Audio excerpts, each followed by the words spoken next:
Lección 12. El derecho medieval en León y Castilla. Javier Alvarado Planas, Epígrates G. Jorge J. Montes Salguero, Epígrafes y la UE. Y caracteres generales.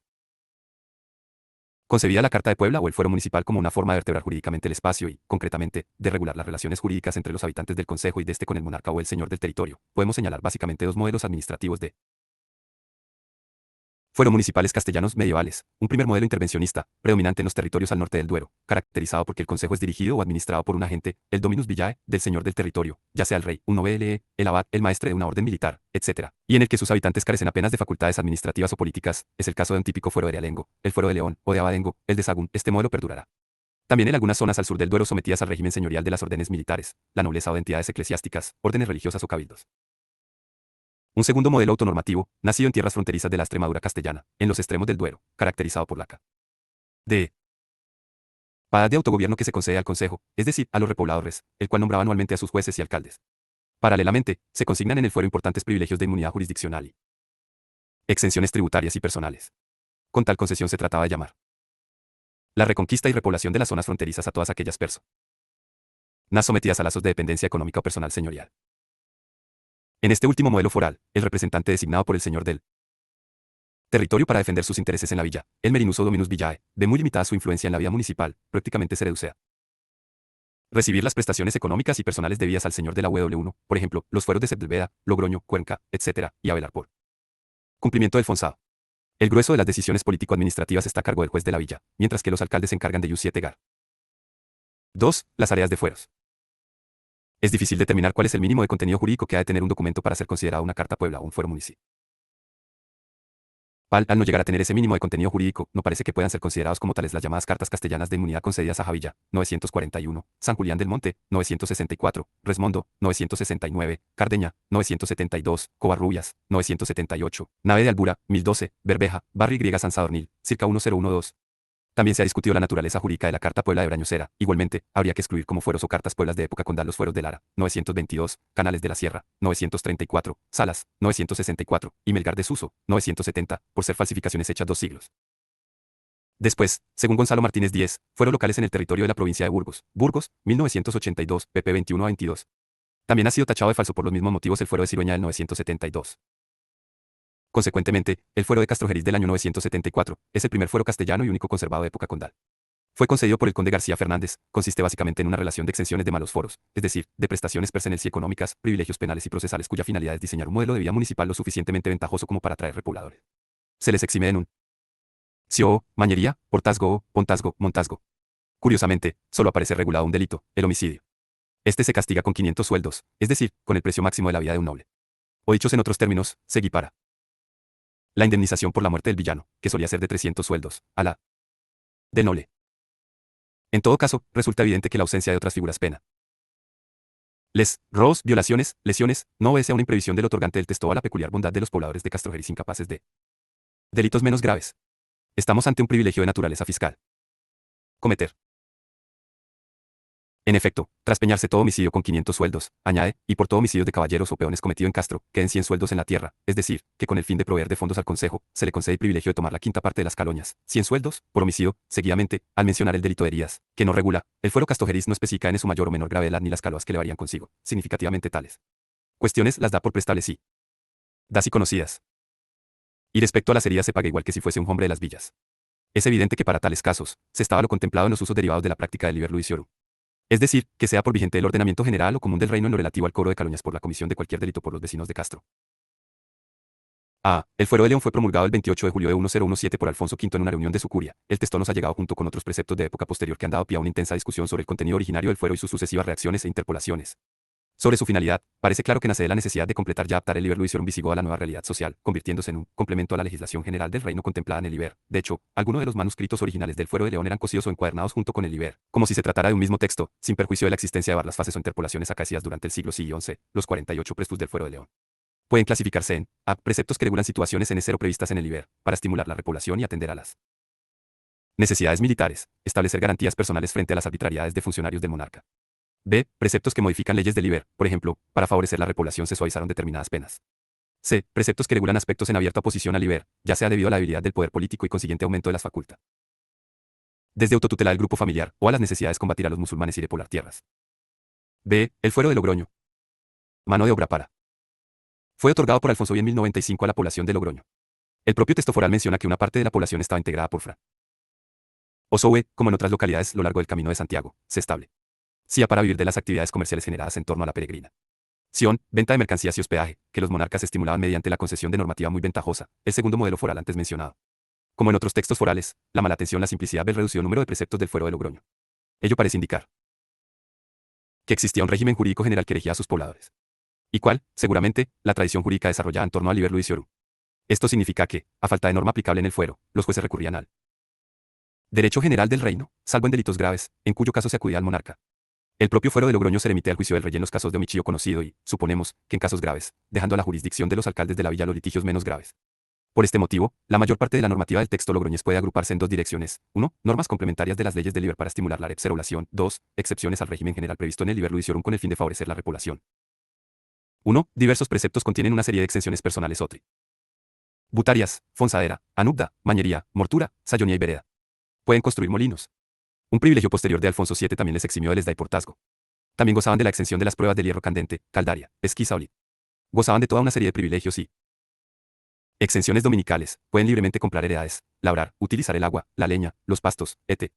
Sin necesidad de autorización o pago al palatium, se otorga una protección especial a la villa y a su mercado frente a ciclones violentas, paz del mercado. Finalmente, otros preceptos dan garantías a los pobladores frente a los abusos de los sayones, agentes judiciales y demás delegados del señor Villa. Esta normativa viene a ser un resumen de la legis.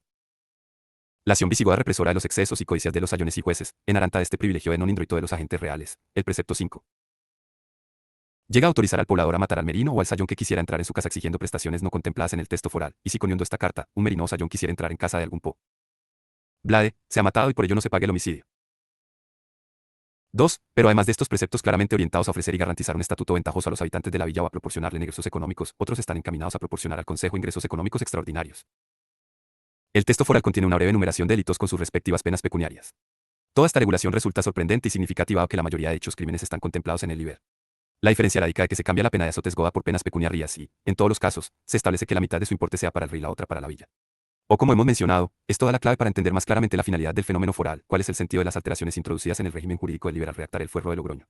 Las modificaciones del liber han venido determinadas por la política repobladora de Alfonso I que trataba de aumentar los recursos económicos de las nuevas pueblas.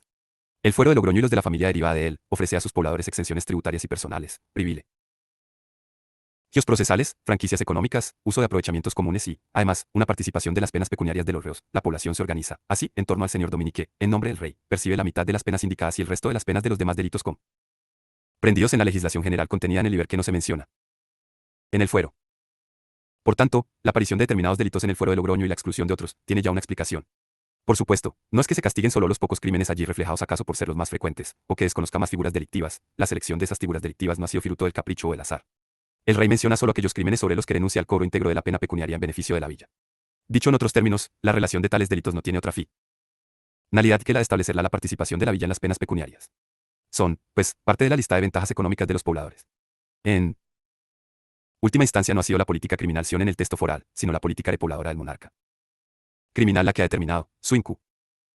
La Extremadura castellana, el fuero de Sepúlveda, fuero de Cuenca, el fuero de Sepúlveda, concedido por Alfonso VI en 1076, representa el típico fuero de frontera. Allí se ofrecen numerosos privilegios, exenciones tributarias, etc. a quienes se arriesguen a repoblar y defender los márgenes del Duero que, en ese momento, constituyen la frontera con los musulmanes. Es el primer fuero medieval en el que aparece explicitada la capacidad autonormativa del Consejo. Mucho se ha escrito sobre los orígenes históricos del derecho castellano de las Extremadura, extremos del Duero, pero un estudio detenido de los preceptos vuelve a demostrar que buena parte de los privilegios contenidos en sus preceptos son excepciones al régimen general del liber ludiciorum que el monarca concede con la finalidad de dotar de recursos económicos al Consejo y a sus moradores. El fuero contiene una serie de preceptos de tipo político-administrativo en los que el monarca quiere demostrar a todos los que se arriesguen a vivir en Sepúlveda que respetará la autonomía del Consejo frente a los agentes reales. Así, el rey renuncia a nombrar a la máxima autoridad de la villa, el juez, haciendo que sea elección popular anual por todos los habitantes del Consejo. También acepta que los demás cargos municipales, portiellos, sean designados de entre vecinos de la villa y no de fuera. El representante del rey en la villa, Dominus Villae, que era un noble de la corte encargado de inspeccionar periódicamente los territorios que le habían sido asignados, veían limitadas sus facultades en Sepúlveda, mientras residiera en la villa, quedaba sometido al fuero, había de pagar previamente su manutención o llantar e invitar diariamente a su mesa al juez de la villa, gesto simbólico de equiparación del poder de la villa con el poder del rey. Los vecinos de Sepúlveda estaban exentos de portazgo en todo el reincero, mañería, posada, fonsadera y fonsado, salvo en caso de batalla campal o que el rey estuviera sitiado. El testimonio de un vecino tendrá el mismo valor que el de un noble. En prueba de inmunidad jurisdiccional y fiscal, si un agente del rey, Sayón o Merino, entrase en Sepúlveda a exigir tales prestaciones, podía ser matado, pagando al rey como indemnización simbólica una piel de conejo. Por cada habitante, quien matare al merino, el conjo no pague por él sino sendas pieles de conejo. Para contribuir a la financiación del conjo, el monarca renuncia a algo. Económicos, en caso de que un vecino muera sin parientes, los derechos. Heredará el consejo, según dispone el IBER, le heredaría el fisco real. Igualmente sucede con la regulación del hallazgo de tesoros, relativamente frecuente en zonas de continua despoblación, frente al régimen general de reparto mormitades, entre el descubridor y el rey. El fuero concede todo el hallazgo al descubridor. También les concede el privilegio de pagar solo la séptima parte de todas las penas económicas o calumnias. Prueba de ley sed de pobladores que tenían Sepúlveda en esta época, es la concesión de privilegios de inmunidad a los fugitivos de la justicia. Todo delincuente que se refugiara en Sepúlveda no podía ser perseguido mientras no cruzase el Duero. Para favorecer la repoblación, el fuero de Sepúlveda llegaba hasta el extremo de proteger al raptor que acudía con la raptada. Si algún hombre de alguna tierra trajera mujer ajena, o alguna cosa que hubiera cogido por sus malos hechas, y legara a meterse en Sepúlveda, nadie le toque. El fuero de Sepúlveda adquirió pronto fama por su contenido extraordinariamente privilegiado, llegando a extenderse hasta Aucles, Cuenca, Roa, Burgos, Segura de León, Badajoz, Teruel, San María de Albarracín, Morella, Castellón, etc. Pero sin duda el texto foral más desarrollado, 982 preceptos, fue el fuero de Cuenca, supuestamente concedido por Alfonso VIII en torno al año 1190, aunque lo más probable es que fuera redactado después de 1212. Sobre su autoría, se ha discutido si el texto que nos ha llegado fue redactado en la Cancillería real o si fue obra de un jurista anónimo. También se ha mantenido que el primitivo fuero de Cuenca otorgado por el monarca fue inegalmente mucho más breve, de modo que su redacción extensa fue obra de añadidos privados posteriores. Por otra parte, dadas las similitudes del fuero de Cuenca con el de Teruel, se sigue discutiendo cuál fue redactado en primer lugar, dando origen a la importante familia de fueros que se basan casi literalmente en este modelo otorgado a otras localidades hacia el sur en pleno proceso de repoblación: Alarcón, Alcázar de San Juan, Huete, Villa Escusa de Haro. Consuegra, Haro, despoblado junto al castillo de su nombre, provincia de Cuenca. Sus Alcaraz, Andújar, Montiel, Moya, Requena, Úbeda, etc. Respecto a preceptos, se aprecian diversos estratos cronológicos. Los más antiguos son de finales del siglo XI, reinando Alfonso VI, y contienen el típico derecho caste. 233. Llano de frontera, exenciones tributarias y personales, privilegios económicos. Participación del Consejo en el reparto de las caloñas, etc. Desde el punto de vista político-administrativo, este fuero sigue las pautas de los fueros de la Extremadura castellana, también llamados de frontera. Cuenca gozaba de notable autonomía, los cargos consejiles como el juez o alcaldes, eran de elección popular anual, la presencia del señor de la villa como representante del rey, se limita esencialmente a velar por los intereses económicos del fiscoregio, ingreso de los tributos, caloñas, etc., y por el cumplimiento del servicio militar o forzado. También es ya perceptible la influencia del derecho común romano canónico en numerosos preceptos del fuero. Y la obra legislativa de Alfonso XL Sabio, el fuero real como el especulois partidas. En los siglos ISLA aparecen en Castilla los primeros signos de recepción del derecho común. Se ve en la afluencia de alumnos y profesores procedentes de España en Bolonia y en el nacimiento de las universidades a lo largo del Camino de Santiago, Valencia, León, Zamora y Salamanca. En el siglo X ya se habían desarrollado el método de los glosadores, la glosa, en su doble vertiente, civil y canónica, y comienzan los comentaristas. Es este desarrollo del ius comune, el que se deja sentir en él, iura propia. En toda Europa se va a tratar de codificar los derechos propios, autóctonos, utilizando el derecho común. Los reinados de Fernando y el Santo y su hijo Alfonso el Sabio son esenciales para el siglo Xil, para la parte centro-occidental de la península, y en especial porque se consuma la unión definitiva de los reinos de León y Castilla. Las profundas reformas que se llevan a cabo en este periodo podrían resumirse en los siguientes aspectos: S. 19. Unificación jurídica, es decir, progresiva reducción de los derechos locales, tendiendo a un derecho territorial común. 29. Innovación en el contenido del sistema, en especial introduciendo los nuevos principios del derecho romano canónico. Narias. 29. Redacción adecuada de las fuentes, elaborando unos códigos técnicamente más perfectos que los fueros o las colecciones consuetudi. En Castilla el desarrollo de este fenómeno se inició en los reinados de Fernando III, pero el que lo llevó a cabo es Alfonso X, que cerró Alfonso VIII de ara de juristas formados en Bolonia y en otras universidades, en especial la de Salamanca. Durante su reinado se duplicó la extensión del territorio y se llevará a cabo una unificación política y territorial. Para ello se puede afirmar que, siguiendo las ideas del ius comune, se trató de conjugar los principios de sus antecesores, utilizando fueros preexistentes para los nuevos territorios conquistados, como ocurre con el fuero juzgo. Este texto es la versión romance que se hizo en la Baja Edad Media del Liber Luisiorum y fue dado como fuero a determinadas poblaciones de Andalucía, Sevilla y Córdoba, Alcalá de Guadaria, Constantina, Écija, etc., y Murcia, recién incorporadas a Castilla. También a Cangas de Narcea, Gijón, Tolosa y Mondragón. Ei fuero juzgo. Es un texto que se puede calificar como no uniforme. Se hicieron diversas alteraciones en las distintas copias que se utilizaron. Se trató de hacer no solo una traducción del Liber, sino de adaptarlo para los nuevos territorios. Era, no lo olvidemos, un texto visigodo, junto a las versiones romances castellanas, aunque debieron existir otras versiones en gallego y en leonés, hechas por iniciativa oficial o privada. Castilla. Pero junto con esta labor de conservarlos fueros antiguos, Alfonso X iniciará una vía propia donde se deja ver la gran influencia del ius comune, elaborando la mayor obra legislativa de la historia del derecho español. Alonso es considerado una gran figura no solo política, sino también como juez reista en Europa. Llegó a ser rey con 30 años. En 1252 accedió al trono de Y. León, que ocupó durante más de 20 años, dejando para la historia textos tan importantes como el Fuero Real, el Espéculo y las 7 partidas, textos imprescindibles para conocer nuestro derecho tanto en el ámbito público como privado. Era evidente que su idea fue organizar jurídicamente sus reinos y para ello se propuso llevar a cabo una obra jurídica propia en y adoptar al derecho castellano de la modernidad importada de Bolonia por las recién creadas universidades. La labor legislativa de Alfonso X no exenta de polémica. García Gallo en 1951 puso en duda que las partidas fueran obra exclusiva de Alfonso X, de modo que sus sólidos argumentos despertaron gran controversia entre los investigadores. Hoy la cuestión sigue abierta, pero se puede afirmar que Fuero Real y el Espéculo se puede atribuir sin dudas a Alfonso X. García Gallo mantuvo que estas dos obras, de las que se discuten su naturaleza y su ubicación cronológica, son junto con las partidas, reelaboraciones de un mismo texto legal, pero de este problema nos ocuparemos en el estudio que haremos en los siguientes puntos de la lección. A. El Fuero Real. De él nos han legado numerosos manuscritos, con una tradición textual que podemos calificar de uniforme, aunque se le conoció con diversos nombres: Fuero de las Leyes, Fuero del Libro, Libro del Fuero, etc. La fecha de redacción se puede datar en 1255, en que fue dado como fuero a las villas de Aguilar de Campo y Sahagún, con el nombre de Fuero del Libro. El profesor Martínez Díez mantiene que Hapsero reacciones anteriores, de 1249, en el reinado de Fernando III, aunque probablemente no fuera utilizado hasta 1255 por Alfonso para darlo a esas localidades. El Fuero Real va precedido de un prólogo muy parecido al de Espéculo y a uno de las partidas. En todos ellos se exponen los motivos que llevan a su elaboración y en los 3 textos establece que se elabora el texto jurídico para satisfacer la demanda de los territorios donde se va a aplicar, dado que esos lugares no tienen la legislación apropiada, y que una vez promulgado sería el único aplicable. Está compuesto de 4 libros, 72 títulos y 552 leyes. Su sistemática es similar a las decretales. El Bro primero es un compendio de derecho eclesiástico, Billy de la organización de la justicia, recoge la institución castellana de los hombres buenos, de las colaciones o parroquias, alcaldes, voceros, personeros, etc. Se establece que los jueces son designados por el rey y los procedimientos judiciales solo se resolverán con las leyes contenidas en este texto, y en caso de duda alguna deberán acudir al rey. En el libro segundo se regula el fuero competente, ferias judicia. Las defensas, las prescripciones, las pruebas, las apelaciones, etc. El libro tercero se ocupa del derecho de familia, sucesiones y contratos, recogiendo la legislación del fuero juzgo y conservando muchos aspectos del derecho de familia visigótico, régimen de gananciales, arras, dote, etc. En la regulación de los contratos se percibe claramente la influencia del derecho romano. El libro cuarto contiene el derecho penal, se recogen las penas para los infieles, las penas por adulterio, sodomía, violación, etc. B. El espéculo. Es un texto legal que aparece denominado como Libro del Fuero que hizo el rey Don Alfonso, que es espejo del derecho, de ahí su nombre de espéculo. Dividido en 5 libros, se inicia con un prólogo muy parecido al de las partidas y el Fuero Real, con una larga explicación de cuál es la situación legislativa del reino. Le siguen 2500 leyes recogidas en 182 títulos distribuidos en 5 libros. El libro primero trata de la ley y de quién puede darla, y de cuestiones relativas a la fe. El libro segundo trata del derecho real, siendo estas leyes recogidas en la segunda partida. El libro tercero, que recoge los deberes para con el rey, también está en la segunda partida. El libro cuarto incluye todo lo relativo a los juicios, jueces, abogados, consejeros, pesquisidores, testigos, coincidiendo en su contenido con la partida tercera. El libro quinto trata como el anterior de cuestiones judiciales, en concreto del desarrollo del proceso, y coincide también con la tercera partida. Su fecha de elaboración se puede situar en torno a L255, parece una obra incompleta que constaba de bastante más libros. Su no conclusión se relaciona con el fecho del imperio. Al ser elegido Alfonso X en 1257 Res Romanorum pretender la corona imperial, necesitó un proyecto jurídico más ambicioso y universalista, lo que explicaría que fuera abandonado inconcluso, para embarcarse en un proyecto como las partidas.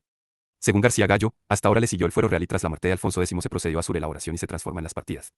Para Pérez Martín su autor fue Jacobo de las Leyes. Martínez Díez lo adjudica a Martínez de Zamora, y cree que fue encargado por Alfonso X con carácter de obra general y que se abandonó su redacción por el fecho del imperio. C. Las partidas. Con este nombre se conoce la obra legal más relevante de Alfonso y la de mayor influencia y difusión en nuestro derecho. Se le atribuyen varios hombres, pero todos los investigadores coinciden que, desde el siglo XIV, se le conoce con el de las partidas, o las 7 partidas. Se inician con un prólogo que comenzó a redactarse el 23 de junio de 1256 y se finalizaron el 28 de agosto de 1265. El prólogo tiene 2 reacciones, una casi similar o idéntica a la del espéculo y otra que se diferencia notablemente. El texto legal se nos denota una enciclopedia de derecho sistematizado y ordenado en 7 partes 0 partidas. Cada partida se subdivide en títulos y leyes. En su distribución siguen al digesto y las decretales. La partida primera trata de todas las cosas que pertenecen a la Santa Fe católica, que hacen al hombre conocer a Dios por creencia que es. En XX títulos donde se recogen temas de materia eclesiástica como el distribuyen todos los prelados, de los clérigos, votos, penas de excomunión, clérigos, diezmos, bienes, procuraciones, censos, pechos, etc. Estatu. Beneficios de los. La partida segunda contiene la regulación de la figura del, en especial del rey, sus funcionarios, chanciller, emperador y consejeros, notarios, mesnaderos, jueces, etc. Los deberes del rey para con su pueblo y su tierra, el derecho de la guerra y el arte militar, la compone Estulos y concuerda con él. Bro segundo y tercero del espéculo. La partida tercera. Trata de la justicia, regula el derecho procesal. Procesal, jueces, procuradores, demandas, plazos, testigos, en definitiva el procedimiento, incluso un pequeño formulario para los actos jurídicos más frecuentes, c. Componentes y títulos. La partida cuarta se recoge en ella, el derecho de familia, desposorios, régimen de bienes, filiación, tutela, patria potestad, pero la regulación es más amplia pues dentro de la familia incluye criados, vasallos, incluso amigos, es. Derecho civil distribuido en títulos. Títulos. La partida quinta, se contienen en ella, las obligaciones y contratos, préstamos, comodato, depósito, donaciones, compraventas, arrendamientos, etc. Regulando también a mercaderes y compañías mercantiles, en un total de XV. La partida sexta. Está dedicada al derecho de sucesiones, en sus títulos se regula la sucesión testamentaria y la intestato, en muchos aspectos ese derecho sucesorio junto con el recogido en el ordenamiento de las leyes de Toro de 1505 de Juanay, perduró hasta el siglo X y está hoy, en el Código Civil en instituciones, como la mejora, la legítima o el testamento abierto. La partida séptima. Se recoge en ella el derecho penal y procesal, acusaciones, rieptos y duelos, robos y hurtos, incesto, adulterio, etc. distribuido. 37 títulos. Las fuentes de las partidas podríamos agruparlas en dos grandes aparta. 2. Las procedentes del derecho romano, incluiríamos aquellas que fueron utilizadas por los glosadores y comentaristas. El corpus luris civilis está presente en las partidas quinta y sexta, le siguen la 238. Glosa de Accurcio y la suma a las distintas partes del corpus luris civilis, especialmente la de Asón y la de Ofredo de Hernáriz. Las procedentes del derecho canónico medieval, el decreto de Graciano y las decretales de Gregorio IX, junto con las sumas de San Raimundo de Peñafort y Juan Hispano de Petesella. A estos dos grandes grupos hay que sumar las obras procedentes del derecho feudal, fundamentalmente. Los libri feudorum y las obras procedentes del derecho castellano y leones, fuero juzgo, del derecho catalán y de obras de derecho marítimo como las leyes del Airón. Sumando a todo ello otras obras no jurídicas como la Biblia, o los clásicos, Aristóteles, Séneca o Cicerón y San Tomás de Aquino. La importancia de la obra de Alfonso X se manifiesta en el sentido universal del texto, que en la práctica no alcanzó su promulgación hasta el reinado de Alfonso X y en el ordenamiento de Alcalá en 1348, donde fueron declaradas derecho supletorio del ordenamiento y de los fueros municipales. Han sido el eje fundamental de la penetración en nuestro derecho del derecho común, y el elemento unificador del derecho castellano. El derecho de las partidas ha sido recogido en las recopilaciones jurídicas posteriores. Su influencia no es lo serio en Castilla y las Indias, sino en Portugal y Aragón y en diversos territorios de Europa. Signo de su trascendencia e importancia son sus traducciones en galego, portugués, catalán e inglés. Respecto a su autoría no se puede mantener la tesis de que fue el propio rey quien la realizó. Su autoría consiste en haber planificado su reacción y encargarla a los juristas. Para datarlas utilizamos un códice que indica que se comenzó su reacción el 23 de junio de 1256 y se finalizó el 28 de agosto de 1265. Se han editado por 3 veces. La de Alonso Díaz de Montalvo en 1491, la de Gregorio López en 1555 y la de la Real Academia en 1807. A la hora de plantearse los autores el motivo y origen de la reacción surgen diferencias, no solo a la hora de adjudicar la autoría de la obra sino también qué motivó su reacción. El profesor Gibert la relaciona con la idea versalista de Alfonso X, y en concreto con el fecho del imperio, es decir, él encargaría una obra que recogiera los principios del derecho común que era el derecho aplicable en los países donde esperaba gobernar. Era por ello un texto universal ligado al imperio y de ahí, como dice Aquilino Igle. Legislativo. Cia. Se interrumpió la realización del espéculo para realizar una obra más ambiciosa y europea. En cuanto al contenido, García Gallo resalta que, si se pretendía darles un ámbito universal, se recoge en ella multitud de legislación particular para Castilla. Se redactaron en castellano y no en latín, que era el idioma del resto de los territorios que pretendía gobernar con esta legislación. García Gallo plantea que las partidas no fueron realizadas por Alfonso X, argumentando que las primeras referencias son del siglo X y las fechas del códice se añadieron pues por los copistas, lo cierto es que carecemos de un estudio de los diversos manuscritos de la obra, salvo las obras de Arias Bonet, García Y. García y Ramos Bocini, de la primera partida. García Gallo nos dice que las partidas son una obra relaborada partiendo del espéculo y con posterioridad a Alfonso X, aunque acepta la doble reacción de ambos textos, lo data en época poste. 10. Podemos decir que las partidas se iniciaron en 1290, o como mucho en 1310, dado que la referencia más antigua la encontramos en las leyes de estilo que fueron compiladas en esa fecha. Igualmente, si se examinan las partidas segunda y tercera, las referencias a diversos autores como la Summa Iuris de Monaldo, solo pudo ser conocida en España a finales del siglo Xil. Aunque Arias Bonet no ha aceptado estos principios, la Summa de Monaldo es de fecha imprecisa y no es argumento para datar las partidas. Como vemos, son ras contradictorias, pero no por ello menos importantes en su argumentación. De todos los juristas que se pueden citar como autores de las partidas, tomándolas como procedentes del espéculo solo estamos seguros de Jacobo de las Leyes, el resto, Fernando Martínez de Zamora, el maestro Roldán o San Raimundo de Peñafort, están en estudio por los investigadores. Pese a estas controversias, lo cierto es que el texto de las partidas desde 1348, que se promulga como derecho supletorio en el ordenamiento de Alcalá, como dijimos anteriormente, es el más importante y trascendente en nuestro ordenamiento jurídico. 4. El ordenamiento de Alcalá y el sistema de prelación de fuentes.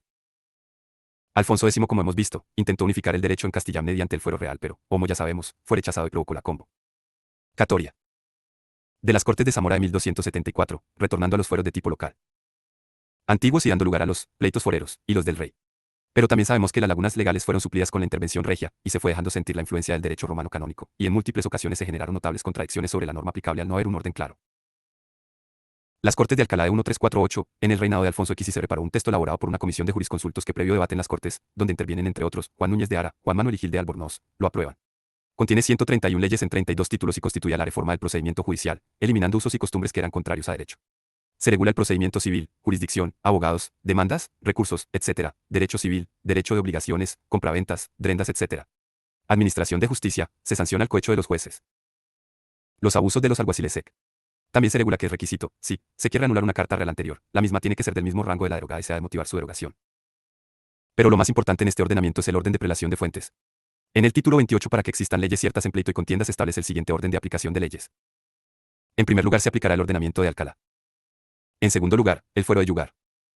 En tercer lugar, las partidas. Jurisprudencia.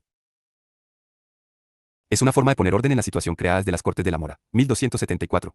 Soy de Manuel, al realizar una edición del ordenamiento de Alcalá, resaltaron su importancia por las consecuencias, no solo legislativas, al acoger como derecho supletorio las partidas, sincero su trascendencia en la AJO. No hay que olvidar que dicho ordenamiento estuvo vigente por medio del proceso recopilador, hasta el siglo XIX y la codificación. Las fuentes utilizadas para la realización del ordenamiento fueron el pseudoordenamiento de Nájera, que está recogido en la segunda parte del texto en un solo título con 58 leyes. Es una colección formada en la segunda mitad del siglo SIL y atribuida a Alfonso Vil y a unas Cortes de Nájera que solo conocemos por medio del fuero viejo, en el fuero de Castilla, y el propio ordenamiento de Alcalá. A esta fuente le seguirían peticiones de Cortes, ordenamiento de Villarreal, ordenamiento de Burgos, el fuero de albedrío y los textos procedentes de la literatura jurídica del derecho común. En el ordenamiento de Alcalá, no se permite como fuente jurídica, para al poeta en los tribunales, la doctrina del derecho común, pero sí se permite el estudio del mismo. Si lo analizamos detenidamente, nos damos cuenta es contradictorio, pues como derecho supletorio consagra las partidas, impres. Nada como ya sabemos de derecho común, y dada su importancia fueron sus argumentos los más utilizados por los juristas en los pleitos y recogidos por la jurisprudencia. V. La expansión del derecho castellano, A con acento elia. Va, Guipúzcoa y Vizcaya. El País Vasco se fue incorporando a la corona de Castilla a lo largo de los siglos XIV. El proceso no fue el mismo para todos los territorios, como veremos, como forma de organización y gobierno. El rey castellano nombraba un delegado que en Álava y Guipúzcoa podía ser un adelantado, un merino mayor, y en Vizcaya recibía el nombre prestamero mayor. Con posterioridad, esta tarea se encomendó a los corregidores. Por su parte, las hermandades eran agrupaciones de villas o poblaciones que buscaban la defensa de unos intereses comunes y protegerse de las luchas señoriales continuas en esos territorios. Su órgano político era la Junta General de la Hermandad, equivalente a las Cortes, que se reunían semestral y anualmente. En Vizcaya lo hacía cada 2 años, en Álava cada año y en Guipúzcoa cada 6 meses, gozando de una cierta facultad legislativa por cuanto redactaban sus propias ordenanzas o conjunto de normas escritas que no solo regulaban su funcionamiento, pero exteriormente debían ser aprobadas por el rey, y los llamados cuadernos de hermandad, se puede decir, en general, para todos los territorios, que es un derecho de origen consuetudinario, poco elaborado, pero con numerosas peculiaridades, cuyo origen se pierden en su especial historia. Esas peculiaridades, hoy denominadas hechos diferenciales, se fueron integrando en la legislación de cada uno de los territorios al incorporarse Castilla, con un proceso de aplicación de fuentes principales o supletorias. Álava se incorpora a Castilla en 1200, sus derechos o fueros municipales se deben al monarca Navarro Sancho el Sabio, ya él se debe el fuero de la Guardia, cuyo origen es el de Logroño. Alfonso concede el fuero real a Vitoria, las villas de Treviño y Salvatierra reciben sus propios fueros, pero desde el siglo X y V pasan a integrarse en el señorío del rey. Se suceden las concesiones del fuero y posteriormente se introduce el orden de prelación de fuentes del ordenamiento de Alcalá. Como derecho propiamente a la vez podemos considerar los cuadernos de hermandad. El proceso constitutivo de la hermandad alavesa culmina en el siglo XV, 1458, y se regula por ordenanzas, formuladas por sus miembros y aprobadas por el rey. Su objetivo es la persecución de determinados delitos y resaltaremos las ordenanzas de la Hermandad de Vitoria, Treviño y Salvatierra, y las ordenanzas de Álava. Con ellas hay que citar el fuero de Ayala. La tierra y señorío de Ayala estaba regida por un derecho especial, fundamentalmente consuetudinario, que fue puesto por escrito en 1373 siendo el señor de la tierra Fernán Pérez de Ayala. En él se define Ayala como un territorio autónomo en el sentido que no caben apelaciones de sus sentencias al rey de castellano, ni en los juicios se utiliza la forma escrita. Los 95 capítulos que lo componen son derecho civil y procesal, coinciden en buena parte con el fuero Orili, más tarde en 1469 se aumentó su contenido. Guipúzcoa, al igual que Álava, se incorporó a la corona de Castilla en el siglo XII y podemos decir que su derecho es también consuetudinario. En las zonas costeras predomina el fuero de San Sebastián y en las zonas fronterizas con Álava predomina el fuero de Vitoria, pero en el proceso integrador hay que recordar que desde 1348 está vigente el ordenamiento de Alcalá y su orden de prelación de fuentes.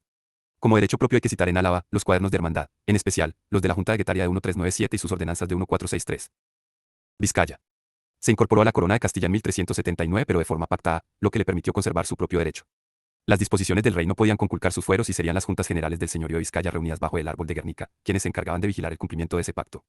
El derecho de Vizcaya se pone por escrito muy tarde, es el fuero de Vizcaya, se elaboró en 1452 y la comisión encargada para ello solo estaba facultada para recoger el derecho aplicado hasta entonces. No tenía capacidad legislativa, y el texto resultante fue promulgado en la Junta de 243. Guernica y jurado por el rey Juan II, se juró en Vizcaya, en las encartaciones y en el duranguesado. Los reyes castellanos tuvieron que jurar el llamado fuero hijo de Vizcaya para ser reconocidos como señores de Vizcaya. En las encartaciones, región al oeste de Vizcaya, su derecho era también consuetudinario, se puso por escrito en 1394, por la Hermandad de las Encartaciones en Avellaneda. Junto con este derecho que hemos visto, que podemos calificar de tierra llana, existe el de las villas o derecho propio de los fueros municipales, que se nutrió del fuero de Logroño. Eso generó conflictos entre el fuero viejo de Vizcaya y el derecho de las villas y ante ellos el corregidor Garcí López de Chinchilla, con acuerdo de los representantes de las villas, se dictó las ordenanzas de Chinchilla conformadas en 1489, que vienen a resolver los conflictos originados por esa dualidad del derecho de tierra llana y de las villas, y a reforzar la jurisdicción regia.